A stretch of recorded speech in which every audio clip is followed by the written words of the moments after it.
നമസ്കാരം. ഗവർണറുടെ അധികാരം വെട്ടിക്കുറയ്ക്കാനുള്ള ബില്ലുകൾ രാഷ്ട്രപതി തടഞ്ഞതോടെ VC നിർണയ നടപടികളുമായി രാജ്ഭവൻ മുന്നോട്ട്.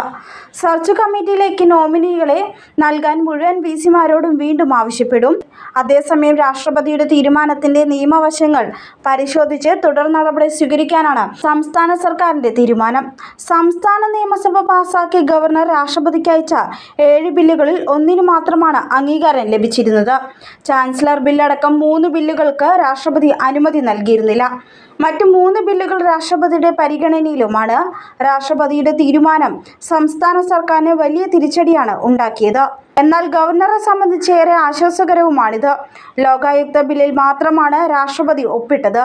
ചാൻസലർ സ്ഥാനത്തു നിന്നും ഗവർണറെ നീക്കാനുള്ള ബില്ലിനും സർവകലാശാല നിയമ ഭേദഗതി ബില്ലിനും വൈസ് ചാൻസലർമാരെ നിർണയിക്കുന്ന സെർച്ച് കമ്മിറ്റിയിൽ ഗവർണറുടെ അധികാരം കുറയ്ക്കാനുള്ള ബില്ലിനും രാഷ്ട്രപതി അനുമതി നൽകിയില്ല.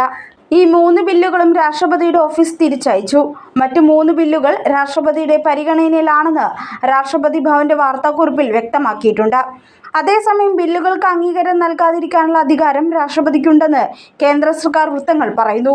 രാഷ്ട്രപതി തടഞ്ഞ ബില്ലുകൾ നടപ്പാകില്ലെന്നും ബില്ലുകൾക്ക് അംഗീകാരം നൽകാത്ത രാഷ്ട്രപതിയുടെ നടപടി ഇവ റദ്ദാക്കുന്നതിന് തുല്യമാണെന്നുമാണ് വിശദീകരണം. ലോകായുക്ത ബില്ലിനൊപ്പം സർവകലാശാല നിയമ ഭേദഗതി ബിൽ, ചാൻസലർ ബിൽ, സഹകരണ നിയമ ഭേദഗതി bill, search committee expansion bill, സഹകരണ ബിൽ എന്നിവയാണ് രാഷ്ട്രപതിയുടെ പരിഗണനയ്ക്ക് അയച്ചത്.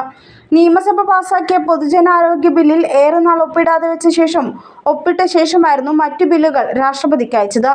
ഗവർണർമാർക്ക് ബില്ലുകൾ പാസാക്കുന്നതിൽ നിയമസഭയെ മറികടക്കാനാവില്ലെന്ന നിർണായക നിരീക്ഷണം സുപ്രീം കോടതിയുടെ ഭാഗത്തു നിന്നും വന്നതിന് തൊട്ടു പിന്നാലെയായിരുന്നു ഗവർണറുടെ നീക്കം.